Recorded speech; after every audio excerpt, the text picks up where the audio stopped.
चलिए प्यारे बच्चों, स्वागत है आप लोग का क्लास 10 काव्य खंड का चैप्टर 7 हिंदी का है आप लोग का हिरोशिमा। ठीक है, इसके लेखक कौन है तो सच्चिदानंद हरिनंद वात्स्यायन। ठीक है, सच्चिदानंद हरिनंद वात्स्यायन, और इसको शॉर्ट में इनको आज्ञा भी कहते हैं। ठीक है, कभी कभी एग्जाम में आपको सिर्फ आज्ञा दे देगा। हिरोशिमा के लेखक कौन है तो याद रखिएगा कौन हो जाएंगे, आज्ञा जी हो जाएंगे। ठीक है, इनका पूरा नाम क्या है, सच्चिदानंद हीरानंद वात्स्यायन। ठीक है, चलिए हिरोशिमा कहाँ का शहर है तो जापान का शहर है, नागासाकी का।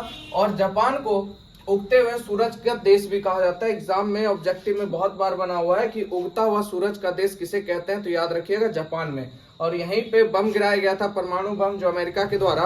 और यहीं के जो अभी तक मतलब बच्चे हैं या आदमी है अभी तक नांगल लूल सब उस चीज से झुलझ रहे हैं। ठीक है, चलिए तो ये इसकी कहानी है। आगे बात करते हैं इसके बोध अभ्यास प्रश्नों की।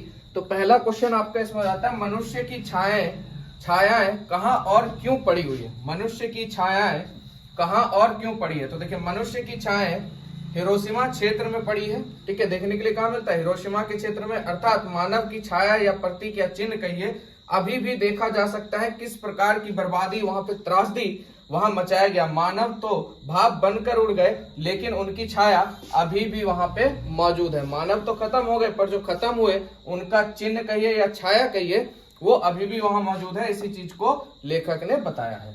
आगे बात करते हैं, इसका व्याख्या करें।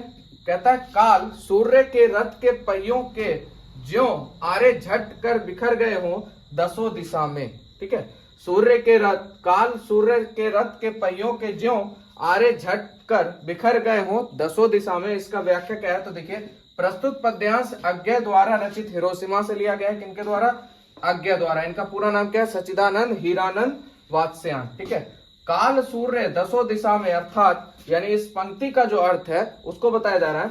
मानो काल रूपी सूर्य उदय हो रहा है। ठीक है, उस समय उसके रथ के पहिए की ओर कील ईट आ गया है। कील जो है या कहिए ईट गया हो, है ना, कील ईट गया हो और सब कुछ दसों दिशाओं में बिखर गया। यानी कहने का मतलब, आपने देखा होगा रथ में दो चक्के लगे होते हैं, उसमें एक कांटी लगा रहता है चक्के के बगल में। तो उस पे जो बैठा होता है, जैसे ही अगर मान लीजिए एक चक्का का कील निकल जाएगा तो क्या होगा, रथ गिर जाएगा। तो वही चीज यहाँ पे लेखक ने बताया, इसी चीज को व्याख्या में।